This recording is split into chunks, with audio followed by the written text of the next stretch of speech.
Hi friends! Today we're going to be reading chapter 10 of Fenway and Hattie by Victoria J. Coe.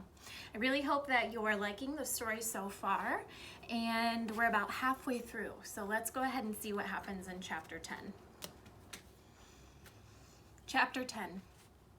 Even though my Hattie bailed on our awesome game of chase, I'm still making progress on getting her back. I know I am. But that's hard to think about now, because I'm sitting all by myself in the hallway looking inside the eating place and drooling. Seated around the table are Fetchman, Food Lady, and Hattie. And that's not all. Angel came back. And they're eating lots of juicy, steamy hot dogs. I love hot dogs. I'm supposed to be under the table curled around Hattie's feet waiting for tasty bits to fall. But I'm not. Hattie must be as down about it as I am. She's not even eating her food. Angel's focusing her attention on Fetchman. She chatters a lot, tossing and catching an invisible ball. Hattie nods a few times and smiles weakly. She stares into her plate and pushes a few beans around. Fetchman's eyes are wide. He chatters back at Angel excitedly. He's practically on the edge of his seat. Food Lady gets up and offers Angel another plump, juicy hot dog. Its yummy aroma is intoxicating. I slurp my chops. Angel sneaks a peek at me, then turns and asks Hattie a question. Hattie winces like she's embarrassed. She mumbles a reply, gesturing at the wicked floor, obviously explaining its evils. Angel looks confused. Is it that hard for a short human to understand? When the humans are finished eating, Hattie and Angel clatter their dishes in the sink. Food Lady pulls out the crinkly bag of dog food. I spring to my feet and dance around the carpet. Oh boy, delicious food is rattling into my dish. My mouth is salivating. Yippee, it's finally supper time. I can hardly wait to plow into that bowl of crunchy deliciousness. Bring it on, Hattie, I bark, my tail out of control. But instead of carrying it over to me, Hattie exchanges serious looks with Angel. She sets the dish right on the wicked floor. Fenway, come, she calls, as if nothing is wrong. My heart sinks. My tail sags. This is not how it's supposed to be. My Hattie brings me food out here in the hallway. I thought my Hattie was back. Fenway, come, she calls again, crouching down and slapping her knee. Angel pats Hattie's shoulder like she's the one who needs support. My tummy's aching. I must convince Hattie to bring me that food. Please, Hattie, I whine. You can't let me starve. I flop onto my back and kick my legs. I moan and moan and moan. I turn my head for a peek. Hattie can't take her eyes off me. She looks like her heart is breaking. Angel pats Hattie's shoulder some more. Hattie is clearly torn. She murmurs something to Angel, then grabs the dish and hurries into the hall. Wowee, I knew she'd do it. I plunge right in like someone's about to stop me. It's the best meal ever. Sadly, it disappears all too soon. I knew I'd get my Hattie back, I bark. I lick and lick and lick her cheek. She smiles. Angel plops next to us on the carpet, shaking her head. Her face looks disapproving. I climb onto her knee and lick her anyway. She tastes like ketchup. And now we have that symbol reminding us that some time has passed. So let's see what happened later. When everything's cleaned up, we all head to the front door and Hattie clips my leash. She goes for the jump rope, but when Angel frowns, she drops it. Hattie sighs and grabs the fat, leathery glove instead. Whatever she has planned, it's bound to be fun. When we get outside, Hattie leans down to hug me and somehow my leash gets tied around a slim tree. Hey, Hattie, I bark as she walks away. Aren't you forgetting somebody? Hattie stops near a patch of dirt where Food Lady is kneeling and digging and sprinkling water. Angel is near the driveway, fingering that white ball, which can only mean one thing. Another awesome game of fetch or chase. I struggle to get loose. Fetchman hovers next to Hattie, watching her intently. He has a hopeful look in his eye. Hey, everybody, I bark. In case you haven't noticed, I'm stuck here and I can't play.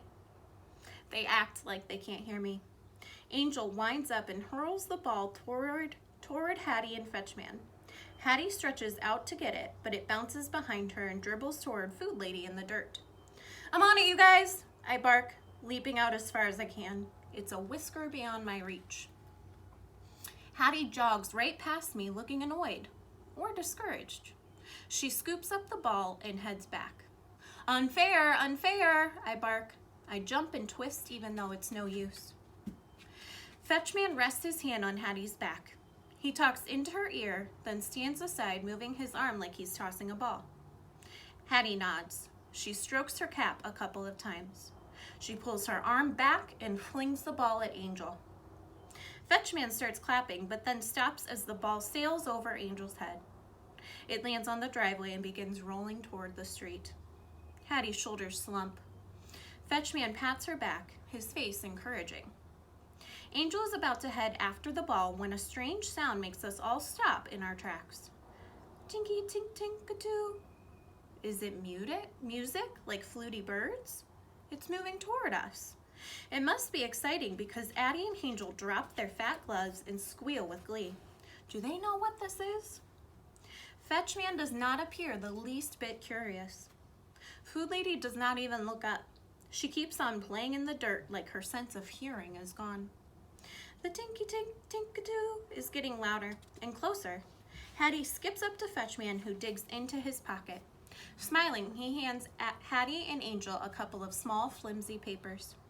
Clutching them tightly, the short humans scamper to the edge of the grass. Their heads turn in the direction of the noisy music, waiting. Until a truck turns the corner. My hackles shoot up. Is the big brown truck coming for us again? No, it's smaller and whiter, and it's playing the tinky tink music. Hattie and Angel hop up and down, their arms waving. Hattie, stand back, I bark, leaping and flailing. This thing must be dangerous. But she is not listening to my very obvious warnings. The truck stops right next to the short humans who are not moving out of the way. He's going to get them.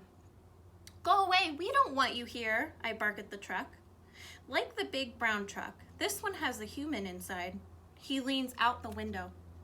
Hattie, full of energy, talks to him. So does Angel. Run away, I bark to the short humans. Go inside, climb a tree, anything. Can they not hear me?